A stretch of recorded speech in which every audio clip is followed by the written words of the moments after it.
Hey, it's Tieesha back with another great video. I'm trying this setup right here for my pre-recorded videos. I know usually I'm out, on the road, I'm vlogging, or I'm behind me, I'm in my studio when I go live. So I tried to create this little space to, do my pre-recorded videos. And today I'm going to take you through a day in the life, or a typical day as a germaphobe. About a year ago, when I started driving across country, I did a video on how I am a germaphobe, and that's when, that was like right when the whole this word, started coming out and people were kind of just in their feels about it. However, I've noticed these things, these germy places prior to this word, and these practices have become a part of my life. And yes, at times I do get sick, but it's when like I relax my protocol and I allow germs, just nasty people to get around me, and I can't control my environment.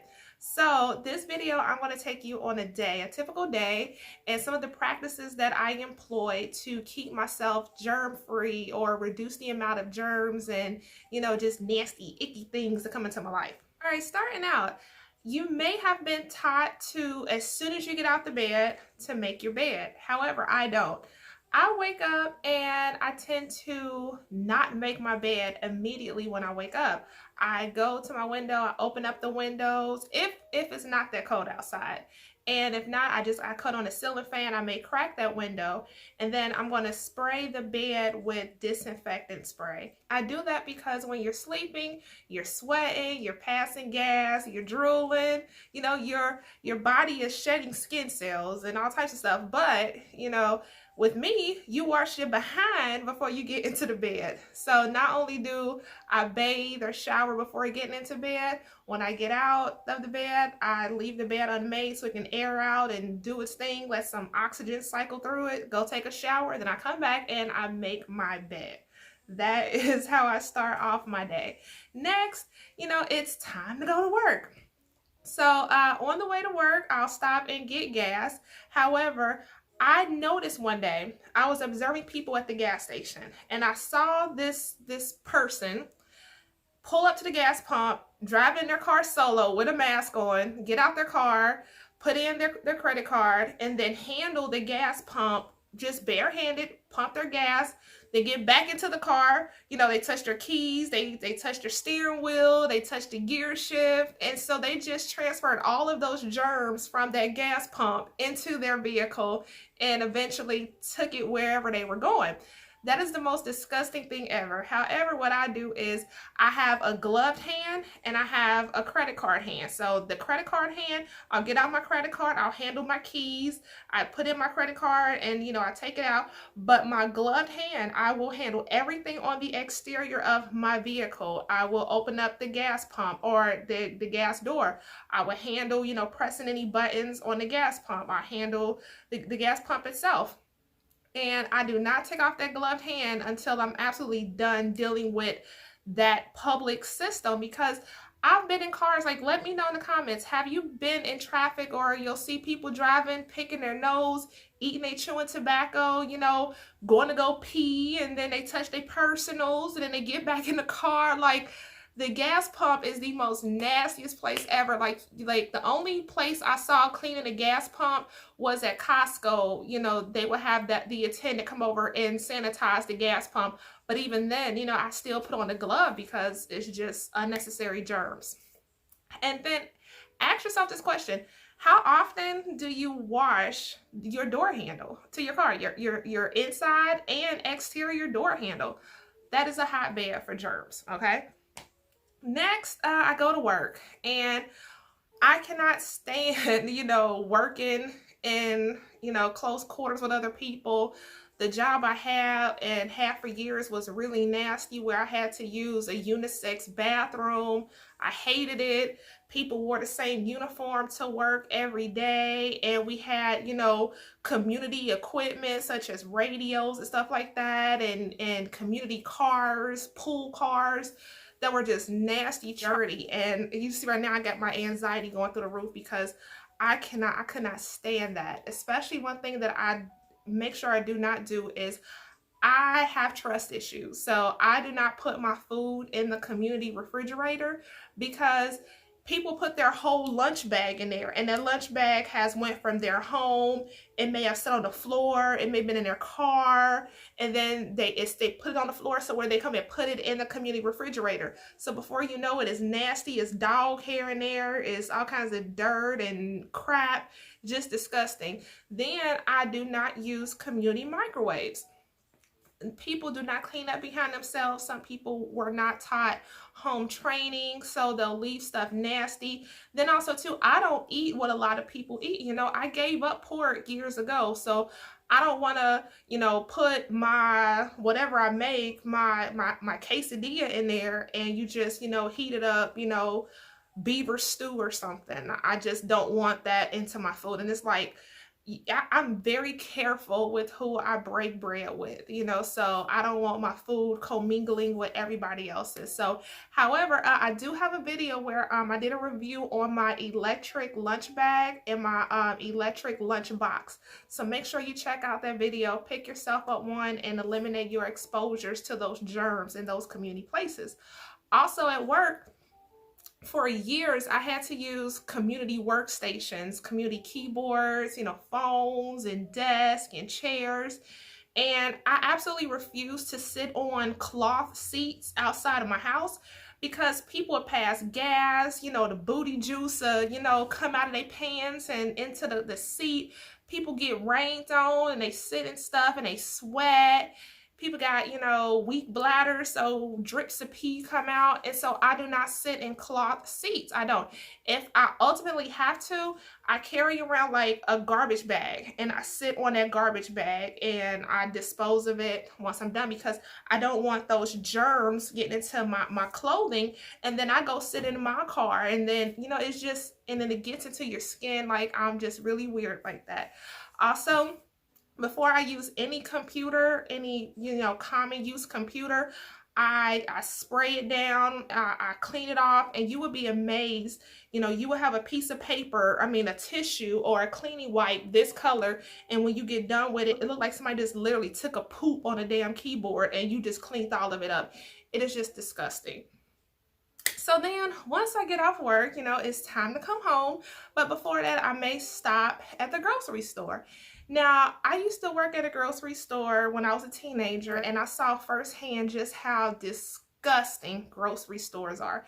If you wonder, you know, where this illness came from or the sickness came from, it's likely it came from the grocery store, because think about it. People go to the grocery store, they get a shopping cart, and the shopping carts are outside. You know, birds poop on it, people put their nasty ass dogs in it, people put their kids in shopping carts where you put your food. And when you see some people's kids, I'm not capping on y'all kids, but some people's kids be in the food part of the shopping cart with their shoes on. If they ain't got no shoes on, they feet about as black as the bottom of a dog paw.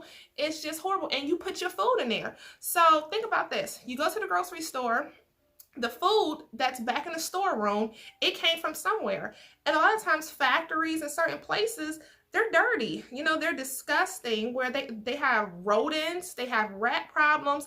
Then it goes on the back of a tractor trailer, and then it gets transported to the grocery store. The grocery store has a storeroom, and I saw firsthand at the grocery store I worked at, it had roaches, there was rat droppings, you saw traps all over the place, and then it goes and sits on the counter. No one has cleaned that item. It's been handled, and, you know, just nasty, disgusting. So you take that item off the shelf and you put it in the already nasty cart, because all people care about right now is cleaning off the bar, you know, the shopping cart, but the whole damn thing is still nasty.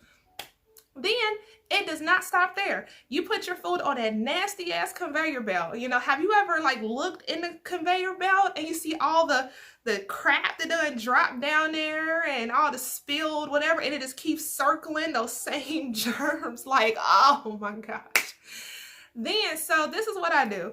When my groceries get home, everything that goes into my refrigerator, it gets a bleach bath. Yes, I run the sink full of water, of cool water, and I put, you know, a cap or 2 or 3 fulls of bleach in there, and everything soaks, gets disinfected.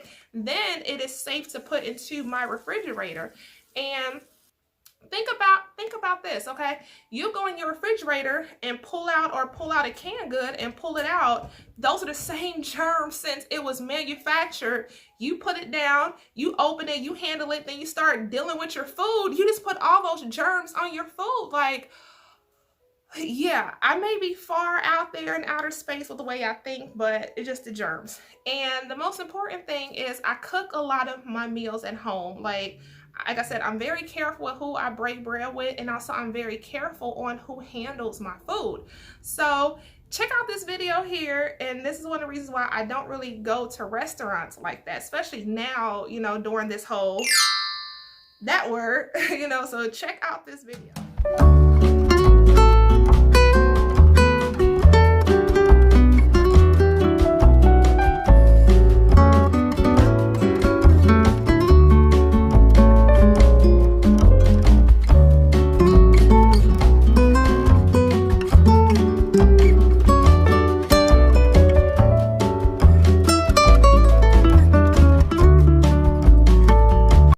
So you just checked out that video, and as a result of that, I choose to cook at home. I choose to handle my own food at home, because now I've seen, you know, people in the restaurant business, they have to wear the cloth face mask.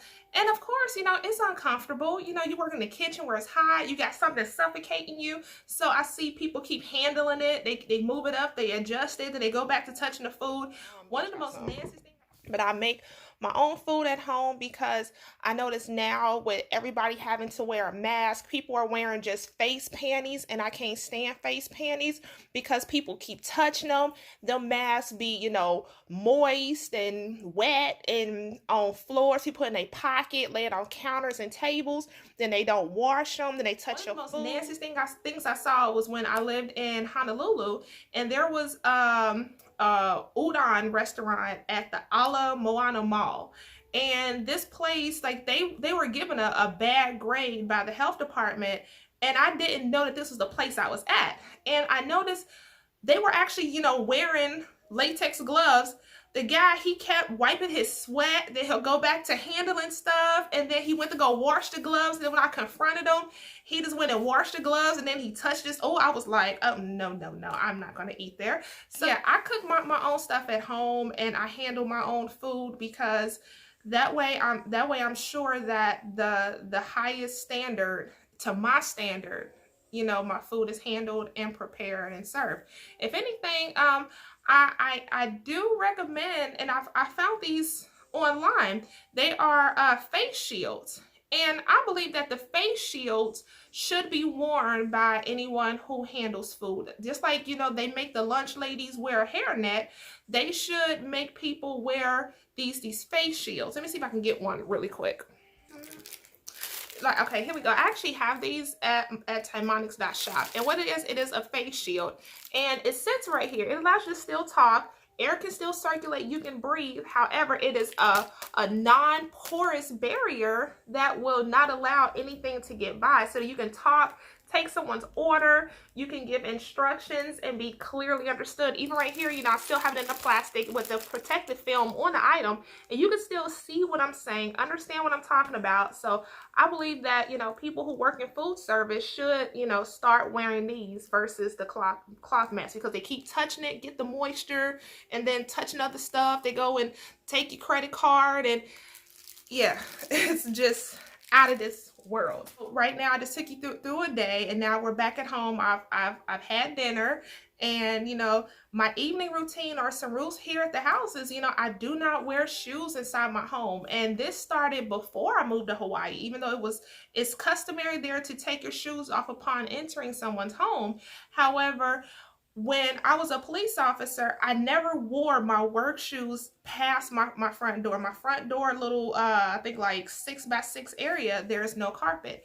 And I took off my shoes there, and I bought one of those dish pans at Dollar Tree, and I put my shoes in there, because throughout the course of a day, I've walked through crime scenes. I've, you know, walked in some of the most nastiest places. I've been in some of the most nastiest homes. You know, I've stepped in blood and, you know, all types of just nastiness, vomit. I don't walk through the jail, you know. So I will not wear those in my home. And so it's even a practice to this day where I do not wear shoes in my home. One of the things, like I have service workers here at the house, they get on my damn nerves because they'll put on their shoe booties outside, you know, versus I'm like, hey, you're still bringing the outside inside. So when I know that I have service workers coming over, some of my moving boxes that I had, I keep those and I just keep them flattened. And so when I know that they are going to, let's say the front bathroom, I'll put all of that down so that they can walk on top of those to get to the bathroom and not step on my carpet, because I do not want those germs in my carpet. I just don't. And even my work clothes come off at the front door. I have a laundry hamper up there. All those work clothes come off. I do not wear outside clothes really in my home. Like this outfit I have on, I have not left my house. Had I, like when I do leave the house and go somewhere, upon coming in the house, these will be stripped off. They will be put in their place. You know, wash your body. You're gonna wash, like in my home, natural body oils and crap will be washed off every day. You will shower and wash your A-word all day, every day. So I hope you enjoyed this video. I just want to give a shout out to my sister. My sister is the ultimate, you know, godly woman of cleanliness. You know, they say cleanliness is close to godliness, and the close person I know is my sister. So she inspires me a lot. When she came down here to visit, I was really deep cleaning and finding places like, okay, I need to clean this, because me, like, I'm a germaphobe, but you know, my sister, she really inspired me to have a certain standard of living, and I really appreciate that. So shout out to my sister Shauna, love you so much. That's what I have. I hope you enjoyed this video, and yeah, leave me some comments. Let me know some of your practices that you're doing to, you know, help reduce germs and just live, you know, a germ-free as much as you can in life, and some of your housekeeping tactics.